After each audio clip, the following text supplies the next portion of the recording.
Fala, torcedor vascaíno, tudo certo? Tem reforço pintando em São Januário, hein?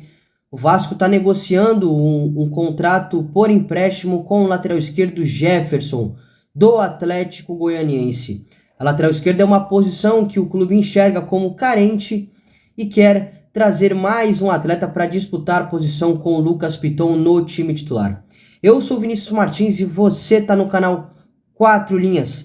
Nesse vídeo te mostro quem é o Jefferson, já opino o que eu acho dele e faço um balanço das contratações do Vasco para a temporada de 2023. Mas antes queria pedir a sua ajuda a esse trabalho independente, se inscrevendo no canal, ativando as notificações e curtindo esse vídeo. Bom, Jefferson é um atleta revelado pelo Goiás, né? Mas ele se destacou realmente no Atlético Goianiense. Na temporada passada ele foi bem importante naquela campanha boa do Atlético na Sul-Americana, inclusive sendo eliminado pelo São Paulo, vice-campeão São Paulo. Inclusive o Atlético venceu a primeira partida em casa, mas sendo eliminado na partida de volta. Só que faltou elenco para o Atlético Goianiense àquela altura, né? Tinha um time titular consolidado e o Jefferson era um lateral esquerdo, o lateral esquerdo titular daquela equipe, mas faltou elenco, faltou peças para outras competições, como o Atlético disputou também Copa do Brasil e Campeonato Brasileiro, e o Dragão foi rebaixado para a Série B. Nesse ano, em 2023, o Jefferson permanece como titular lá da equipe, é uma peça muito importante, tem um histórico muito forte, tem uma relação muito boa com o clube, mas o Vasco, sabendo da situação do Riquelme, que sofreu uma lesão considerada grave, um certo tempo sem atuar, não está nos planos da comissão técnica, então a gente imagina que o Riquelme vá procurar outro clube para atuar, uma pena, moleque de muita qualidade promissor, mas como não está nos planos da comissão técnica, o Vasco foi atrás do Jefferson. Assim, eu acho ele bom jogador, tá? É um cara que ainda não foi testado em clube dos grandes, né? Nenhum dos 12 grandes do futebol brasileiro ainda, e vai ganhar uma oportunidade aí no Vasco da Gama. Imagino que ele chegue para ser reserva do Piton, tá? Não é uma contratação que a gente pense e fale, acho que agora vai resolver o problema da lateral esquerda, se é que há algum problema, né? Mas não, imagino que o Piton vai ser titular, acho que vai ter muito mais minutos em comparação com o Jefferson, mas vai ser um cara para compor elenco, vai ser uma opção. E, bom, quando o Piton não conseguir atuar, não puder, o Jefferson vai jogar. Um lateral um pouco diferente do Piton, né? Ele segura um pouquinho mais, é um pouco mais defensivo, né? Sustenta um pouco mais na linha de 4, e o Piton já é um lateral que apoia bastante, apoia mais. Imaginava-se que o Léo pudesse fazer a função, mas parece que o Léo está cada vez mais consolidado como um zagueiro. Mas assim, é um mercado do Vasco o ano todo de investimentos mal feitos. O Vasco gastou mais de 100 milhões de reais em contratações em 2023. Mais de 100 milhões de reais. E se a gente for analisar o elenco, poucos caras são jogadores que façam a diferença, né? Pô, se a gente for lembrar do ano passado, o Botafogo, na janela do meio do ano, trouxe o Marçal, trouxe o Adrielson, Tiquinho, Eduardo, Gabriel Pires. Só aí eu citei 5, lembrando de cabeça. O Cruzeiro, bom, na lateral direita, o Botafogo conseguiu trazer o Rafael. Tava no Lyon, tava no futebol francês, tava também no futebol da Turquia, Manchester United. O Cruzeiro, nesse ano que subiu, conseguiu reforçar muito bem as duas laterais. Trouxe o William para a lateral direita, trouxe o Marlon para a lateral esquerda. O Marlon, inclusive, um dos melhores laterais esquerdos do Campeonato Brasileiro desse ano. Tá atrás do Matheus Pereira, grande jogador, excelente atleta, né? Então o Cruzeiro conseguiu se reforçar muito forte, já tinha trazido o Rafael Cabral, né? Então tem outros atletas que o Cruzeiro conseguiu incorporar no seu elenco. Conseguiu manter o Oliveira, que é muito bom zagueiro, muito promissor. Trouxe o Wesley, um investimento junto ao Palmeiras, que é bom atleta, que está conseguindo retomar o seu melhor futebol agora. Precisava de um tempo, de uma confiança maior. Se a gente for levar em consideração as contratações do Vasco, eu tenho aqui a lista. Foram cerca de 19, né? Até o momento, 19. Juan Seco, que veio do Santos, praticamente nem jogou, quando jogou foi muito mal. Carabarral também veio do Santos por empréstimo. O Vasco já disse que não vai utilizar o atleta junto com o Galarza, né? Então estão praticamente dispensados do clube. O Orelhano, acho que em números, a maior contratação do Vasco para essa temporada. Já fiz um vídeo aqui no canal sobre o Orelhano.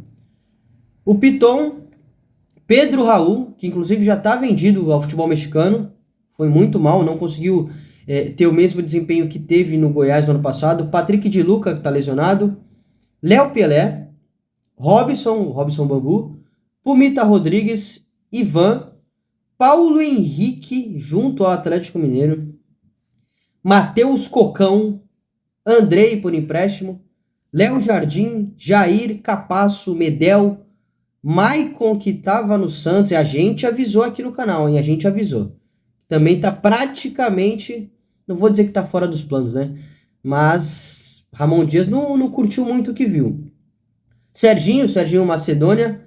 E tá atrás do Praxedes novamente, né? Já tinha demonstrado interesse, estava negociando. As conversas cessaram e agora retornaram. Também fiz um vídeo aqui no canal sobre o Praxedes.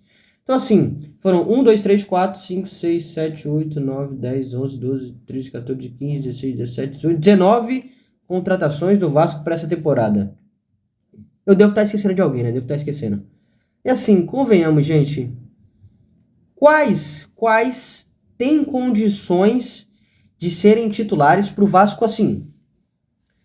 Fazer um campeonato muito seguro, sem passar qualquer tipo de sufoco. Quais?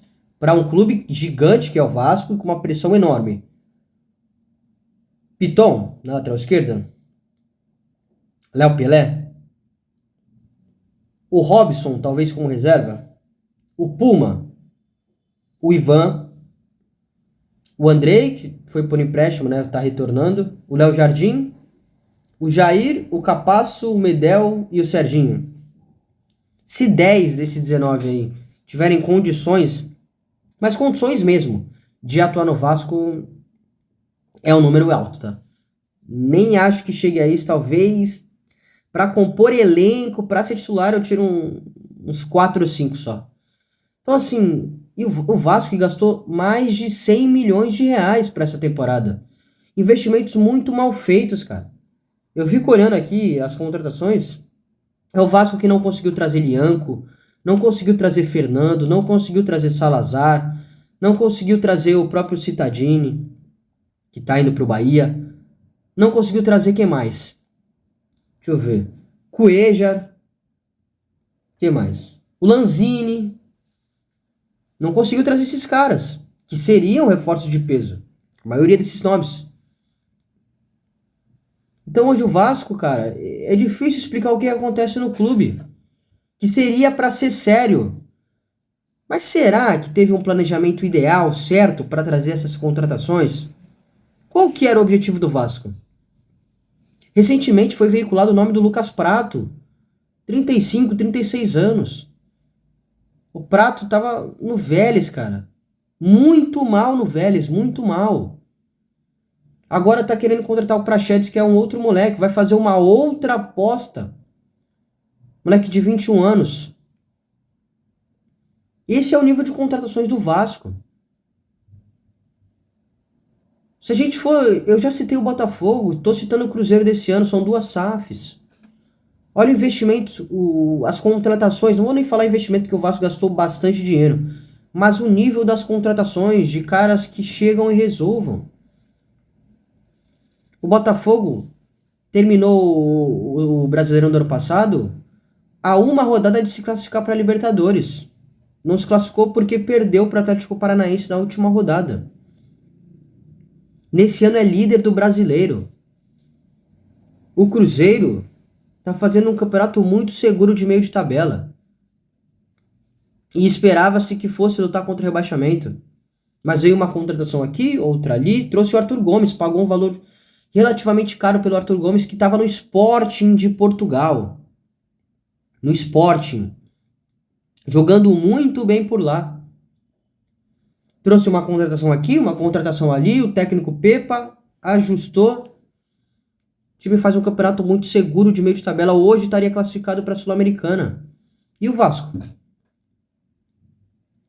Penúltimo colocado do Campeonato Brasileiro. Penúltimo. E aí, cara? Nós estamos em julho, hein? Daqui a pouco a gente tá em agosto. E o Vasco vai trazer quem? Qual é a garantia que o Vasco vai trazer caras para resolver? Sinceramente, qual é a garantia? Porque pelo que foi feito agora, o campeonato vai ser de luta contra o rebaixamento até o final. E eu não tô aqui criticando o Jefferson não, tá? Acho que o Vasco tinha que contratar um lateral esquerdo sim. E o Jefferson é um bom nome para ser reserva do Piton. Mas assim, cara, o Piton, se a gente for analisar, não deveria ser o lateral esquerdo titular do Vasco. Quantos laterais esquerdos hoje no futebol brasileiro, na elite, são melhores que o Piton?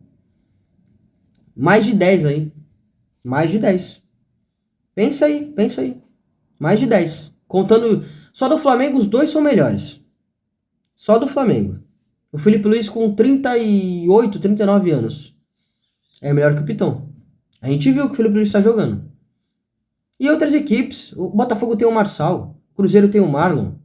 O Fluminense tem o Marcelo. O Fluminense tem o Marcelo, tem o Jorge que tá lesionado. Tem o próprio Alexander que pode fazer. Isso são os rivais do Vasco, cara. Os rivais do Vasco. Até o Santos, cara, tem o Felipe Jonathan, que é mais jogador que o Piton, e o Felipe Jonathan tá lesionado.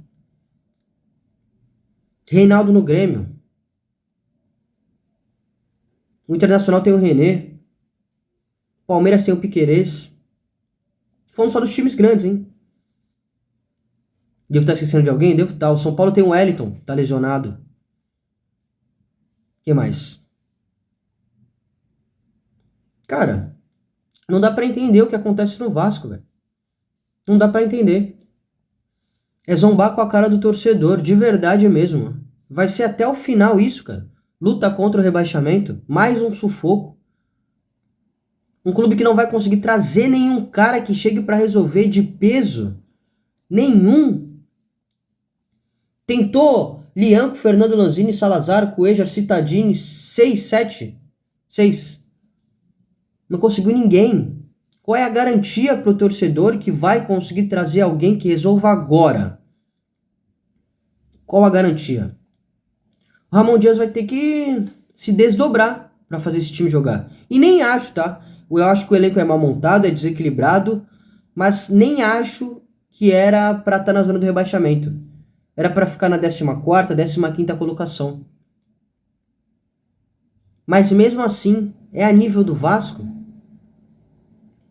Pelo que foi prometido, por ser uma SAF, por ter gastado 100 milhões de reais. Não era para ter jogadores de mais qualidade? Jogadores melhores? 100 milhões de reais, gente. 100 milhões de reais, cara. É muita grana. O Vasco foi uma das equipes que mais gastaram dinheiro em contratações nesse ano. Penúltimo colocado do Campeonato Brasileiro. A grande maioria dos investimentos não deu certo, pelo menos até julho, né, até o meio do ano. E aí? Qual é a decisão? Espero que o Jefferson possa desempenhar o seu melhor futebol. Acho que é um cara que vai ajudar a nível do elenco. Fez uma boa temporada no passado, apesar de ter sido rebaixado com o Atlético Goianiense. Mas esse é o nível de contratações do Vasco. Sufoco até o final. Haja paciência pro torcedor.